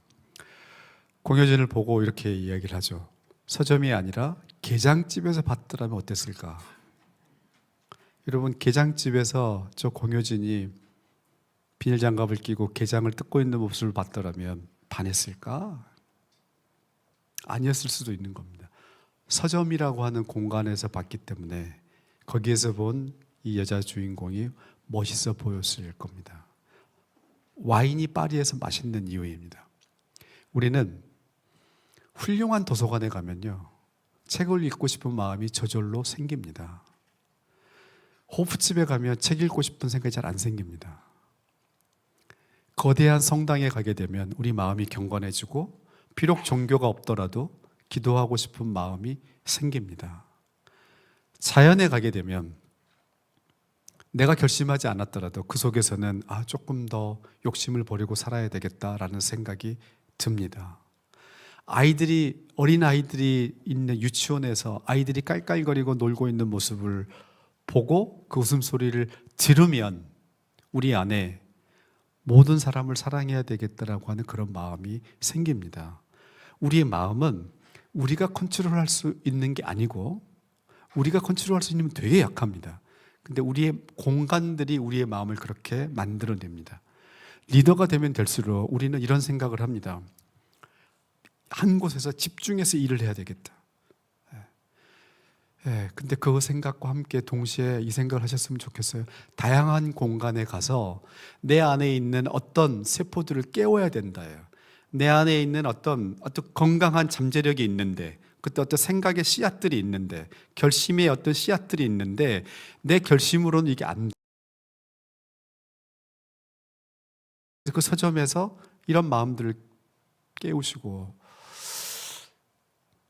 미술관이나 오페라나 전시회를 가셔서 그 공간에서 나를 깨우시고, 자연에서 나를 깨우시고, 여행을 가서 깨우시고, 다양한 공간에 와서 내 마음을 바꾸는 작업을 꼭 하실 필요가 있다. 중요한 일을 하고 있고 리더이기 때문에 책상 앞에만 있어야 된다는 생각은 그렇게 현명한 방법이 아니다. 공간을 통해서 마음을 관리하는 이 방법을 꼭 해보시기를 추천을 드립니다. 그런데 계속해서 우리에게 생기는 문제가 뭡니까? 바쁘다라는 겁니다. 바쁘다. 그래서 그 바쁜 거에 대해서 제가 쓰고 있는, 그리고 또 어떤 사람들도 추천하고 있는 방법 하나를 소개해 드리려고 합니다. 리더가 되면 될수록 요청이 많이 들어옵니다. 저 같은 경우도 30분만 좀 만나주세요라는 요청, 어디 와서 강의 한번 해주세요라는 요청들이 참 많이 옵니다. 그런데 그 요청들을 다 받아주게 되면 저에게 남는 시간은 조각조각 있는 시간밖에 없는 거예요. 잠깐 뭐 하다가 또 뭘 하고, 잠깐 뭘 하다가 사람 만나야 되는, 그러니까 우리에게 충분한 시간이 필요하고, 그걸 위해서는 거절을 잘해야 되는데, 여러분과 제가 잘하는 건 뭐냐면 큰 부탁은 거절을 잘합니다. 뭔가 큰 걸 맡아달라 그러면 그건 제가 어떻게 하겠습니까? 이렇게 거절을 잘합니다. 근데 여러분과 제가 못하는 거절이 뭐냐? 작은 부탁을 거절을 못합니다. 이게 우리의 시간을 잡아먹습니다. 잠깐이면 됩니다. 그래, 뭐 잠깐 보지 뭐. 요거 좀 잠깐 도와주시면 안 돼? 그래. 이러다 보니까 시간이 없어지는 거예요. 그래서 어떤 부탁, 어떤 회의도 잡지 않는, 나를 건드리지 않는 언터처블 데이를 반드시 만드시면 좋다. 하루 종일 그렇게 하시기는 현실적으로 어려울 수 있으면 반나절이라도, 예를 들면 수요일 날 2시부터 5시까지는 언터처블, 나에겐 언터처블 시간이야. 내가 의도적으로 회의 안 잡을 거니까 나한테 어떤 스케줄도 잡지 말고 나는 온전히 그 시간에 일을 하든지 책을 읽든지 하는 시간을 가지셔야 된다는 것. 그렇지 않으면 계속해서 작은 요청들이 내 시간을 갉아먹을 거다. 근데 거절을 잘 못하는 이유 중에 하나가 뭐냐? 핑계를 못 대기 때문인데, 여기 그 거절에 대해서 기가 막히게 핑계를 댔던 사례를 보여드리려고 합니다. 아이젠하워 대통령 시절에 그 대통령 산하에 어떤 위원회가 있는데, 그 위원회의 위원으로 참여해달라는 부탁을 E.B. 화이트라는 사람이 받습니다. 그래서 그 고민을 하다가 이제 그 위원회에 참여하지 않겠다라고 거절하는 편지를 상대방에게 보내는 겁니다. 그 읽어보시면 첫 번째 문장이 이렇죠. Thank you. 나를 여기 초대해 주셔서 고맙다라고 해놓고 맨 마지막 문장 I must decline. 그런데 거절할 수밖에 없다 해놓고 이유가 뭐냐면 for secret reasons. 너한테 말할 수 없지만 거절할 수밖에 없어. 거절의 이유가 있을 필요는 없다예요. 거절의 이유를 찾으려고 하기 때문에 좀 어렵습니다. 그런데 그 시간에는 어렵습니다. 다음에 해드릴게요. 오늘은 안 될 것 같습니다. 라는 거절을 해도 상대방은 생각보다 상처받지 않는다. 여러분의 이미지가 저의 이미지가 나빠지지 않는다라는 생각으로 조금 작은 거절들을 과감하게 이렇게 이유 없이 거절하는 습관을 가지셔서 제발 시간을 확보하셔라. 그래서 그 시간에 뭔가에 집중하시거나 그 시간에 내 마음을 바꿔줄 수 있는 공간에 가시는 그런 일을 꼭 하셨으면 좋겠다라는 겁니다. 내 삶을 침투하는 이 작은 요청들을 잘 거절하자. 이제 마지막 얘기를 하고 마치려고 합니다. 2개가 남아있는데 2개를 다 못할 것 같고요. 제가 요 얘기를 하려고 합니다. 리더가 되면 될수록, 직급이 올라가면 올라갈수록, 그래서 의사결정의 퀄리티가, 질이, 그리고 의사결정의 빈도가 늘어나게 되면 우리에게 있는 제일 중요한 자산은 뭡니까? 의사결정을 잘 내리는 겁니다. 적절한 타이밍에 최고의 의사결정을 내리는 것, 이게 리더에게 제일 중요한 건데, 그걸 하기 위해서는 여러분과 저의 이 인지적인 상태가, 이 정신 상태가 최적의 상태가 돼야 돼요. 지나치게 피곤하거나 지나치게 머릿속에 분주한 상태에서 의사결정을 내리기는 굉장히 어렵습니다. 우리의 마인드가, 우리의 브레인이 최적의 상태가 되는 그런 상태에서 의사결정을 내려야 되는데, 의사결정이라는 게 언제 내려야 되는지 예측하지 못한 순간에 의사결정의 순간들이 온단 말이에요. 그러니까 우리는 끊임없이 우리의 브레인을 최적의 상태로 유지를 해야 되는데, 그러기 위해서 직급이 올라가고 리더가 되면 될수록 해야 되는 게 뭐냐? 자기만의 성찰의 시간이 반드시 필요합니다. 그 자기 성찰을 위해서 필요한 최고의 기능 중에 하나가 읽고 쓰는 겁니다. 읽고 그치는 게 아니라 반드시 본인의 글로, 본인의 단어로, 본인의 문장으로 쓰는 것, 이 작업을 우리가 하고 있어야 된다. 바쁘니까 우리는 어떻게 하느냐? 키워드만 기록합니다. 그리고 바쁘니까 읽지 않고 누군가에게 요약해오라 그럽니다. 짧은 강의는 여러분 요약한 건 듣지만 긴 강의, 긴 책을 읽지를 못합니다. 이걸 우리가 극복해야 된다. 내가 맡은 일이 점점 중요해지면 중요해질수록 일기를 쓰셔야 된다.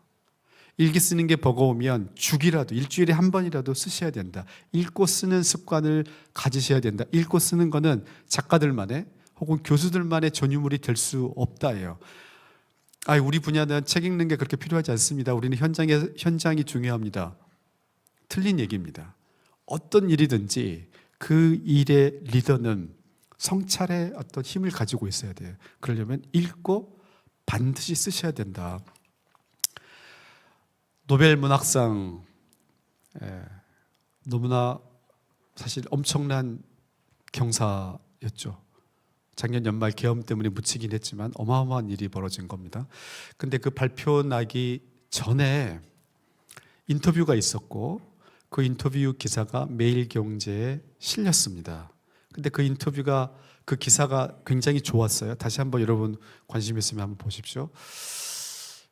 이메일로 질문을 이분에게 보냈던 것 같아요. 이렇습니다. 질문이래요. 지금 선생님이 위치하신 장소의 풍경이 궁금합니다. 창문 바깥의 풍경엔 어떤 사람들이 지나가고 탁자엔 어떤 사물이 있는지, 또 어떤 책이 펼쳐져 있는지, 이거 되게 궁금하지 않나요? 이런 위대한 작가는 무슨 책을 읽고 있을까? 이분이 이제 이 한강 작가가 답을 이렇게 합니다. 지금은 일요일 새벽, 창밖에 아무도 지나가지 않고 고요합니다. 최근까지 조혜진 작가의 빛과 멜로디, 김혜란 작가의 이 중 하나는 거짓말을 읽었고, 지금은 유디트 살란스키의 잃어버린 것들의 목록과 루소의 식물학 강의를 번갈아 읽고 있습니다. 사이사이 문해지들도 손 가는 대로 읽고요. 저는 쓰는 사람이기 전에 읽는 사람이라고 느낍니다. 이 표현을 추천해드려요. 여러분 사업하시지만 나는 사업가다, 혹은 어느 회사의 임원이다, 이런 아이덴티티도 있지만 저는 쓰고 읽는 사람입니다라는 아이덴티티를 꼭 가져가세요. 나는 쓰는 사람이다, 나는 읽는 사람이다라는 아이덴티티를. 그리고 이제 이 맨 마지막 문장이 저에게 엄청난 도전이 됐습니다. 고단한 날에도 한 문단이라도 읽고 잠들어야 마음이 편안해집니다. 이 습관이에요. 하루 종일 바쁘시고 일 많고 여러 가지 회사 내에서 인간관계 갈등이 있고 그걸 조절해야 되고 영업하기 위해 사람도 만나야 되고 어마어마하게 피곤한 날이지만 한 분단이라도 읽고 잠들어야 마음이 편안해지는 리더가 되셨으면 좋겠어요. 그 힘이 쌓이고 쌓이면 우리의 브레인은 그렇지 않을 때에 비해서 훨씬 더 좋은 상태에 있게 될 겁니다. 여러분이 회사에서 사용한 언어에는 깊이가 더해질 거고 그 말의 진정성이 담기고 무게감이 실릴 겁니다. 리더는 어쩔 수 없이 똑같은 말이라도 리더가 하는 말은 구성원들에게 큰 임팩트를 줍니다. 리더가 어떤 사람이 질문을 하거나 코멘트를 했을 때 거기에 응답하지 않고 잠시 침묵하는 것도 언어입니다. 리더의 말과 리더의 침묵은 사람들에게 우리가 생각하는 것보다 큰 영향을 미쳐요. 그래서 리더의 말과 어떤 습관들은, 어떤 행동들은 조심해야 되는 이유가 우리는 그냥 하는 말인 것 같지만 받아들이는 사람은 보통의 말이 아니기 때문에 그렇습니다. 여러분이 여러분 직원에게 카톡이나 이메일을 보내가지고 누구누구씨 저 좀 봅시다. 이유는 안 써놓고 저 좀 봅시다 이렇게 해요. 그냥 하는 말일 수 있어요. 잠깐 할 일이 있어서. 근데 그 메시지를 본 당사자는 부들부들 떨면서 걱정할 겁니다. 왜 날 보자고 하지? 몇 시간 동안 걱정하면서 일을 집중하지 못할 수가 있을 겁니다. 근데 와서 얘기를 나눠보니까 별거 아닐 때 이 사람 나가면서 말 좀 해주지. 무엇 때문에 보려고 했는지. 이렇게 느끼게 되는 일들이 굉장히 많이 있을 겁니다. 리더의 말과 습관은 그런 효과가 있는 겁니다. 그러니 우리의 말과 때로는 우리의 침묵도 그렇게 사람들에게 좋은 영향을 주는, 사람들이 신뢰할 수 있는 성찰이 들어가 있는 말과 행동과 침묵이었으면 좋겠습니다. 근데 그게 결심한다고 어느 한순간에 되는 일이던가요? 제가 골프 비유를 자주 듭니다. 여러분 헤드업 안 해야 되겠다고 결심했다 그래서 헤드업이 그 순간부터 딱 안 되시던가요? 얼마나 많이 연습하십니까? 리더로서 좋은 언어를 써야 되겠다라고 결심하면 그 다음부터 좋은 단어가 나오고 좋은 문장이 나오시던가요? 아닙니다. 우리의 정신건강을 위해서도 그렇지만 리더로서 이 조직을 잘 이끌어가기 위해서 우리의 언어와 우리의 습관이 무게감이 있고 격이 있어야 된다. 그러기 위해서 하루라도 아무리 바빠도 한 분단이라도 읽고 잠이 들어야 편안해지는 사람이 되셨으면 좋겠다. 나는 쓰는 사람이다. 나는 읽는 사람이다라는 그런 정체성을 가져가셨으면 좋겠습니다. 이제 이야기를 좀 마무리해 보려고 합니다. 네, 아침부터 이렇게 너무 굉장히 많은 분이 오셔서 놀랬고요. 그래서 한편으로는 존경하고 감동을 받고 또 한편으로는 참 안 됐다라는 생각을 합니다. 네, 리더가 되는 것은 축복이면서 동시에 본인 삶의 리스크 팩터입니다. 축복은 다른 분들이 많이 얘기하셨을 거고 그 리스크 팩터에 대해서 제가 말씀을 드렸습니다. 너무 완벽주의에 사로잡힐 수는 없다. 건강하게 완벽하게 일하려고 하는 것은 우리에게 필요하지만 아직도 나는 부족해라고 하는 그 불안 속에서 그 불안을 해결하기 위해서 늘 내 시간표를 채워야 되는, 계속해서 뭔가를 만들어내고 바쁘다라는 걸로 내 불안을 잠재우려고 하는 이 악순환에서 우리는 벗어나야 된다. 그렇지 않으면 아까 제 케이스 말씀드렸지만 그런 일들이 안 일어난다라는 보장은 결코 없다. 그리고 그걸 하기 위해서 우리의 아이덴티티를 나는 사업하는 사람, 경영자 이런 아이덴티티만 갖지 마시고 나는 쓰는 사람이다. 나는 읽는 사람이다. 그래서 아무리 바빠도 한 문단이라도 읽어야 잠을 자는 사람이다라고 하는 새로운 아이덴티티를 가져보시기를 이제 권하면서 강의를 여기서 마치도록 하겠습니다. 고맙습니다. 네, 이른 아침부터 열정적으로 강연해 주신